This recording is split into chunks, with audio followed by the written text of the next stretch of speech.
Lo juro de ustedes. Venesuelaning prezidenti Nikolás Maduro hukumatga qarshi bo'layotgan norozilik aksiyasiga AQShni aybladi. U Trampni AQShning sobiq prezidentidan ham yomon ekanligini ta'kidladi. Peor y más horrible. Barack Obamaning boshqaruvidan o'tgan maqulluqlar biylikka keldi. Bu Donald Trampning biyligi. Venesuelaning sobiq rahbari Hugo Chavez kabi Maduro ham o'lkadagi iqtisodiy inqiroz sabablariga tashqi kuchlarni aybladi.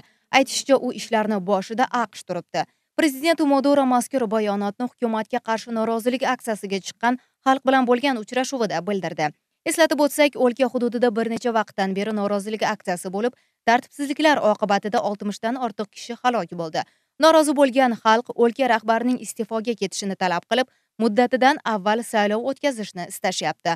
Ular iqtisodiy inqiroz natijasida yashash sharoiti murakkablashganini aytishdi. Ayrimlari hatto oziq-ovqat tortishuvi bor ekanligini qo'shimchaladi. Bu kabi qiyin ahvolga esa prezident Maduroni ayblashib, o'lka rahbari holatni ijobiy tomonga o'zgartirmaganligini aytishyapti. Ammo Nikolás Maduro ushbu ayblarni rad etib, oxirigacha kurashishni ta'kidladi.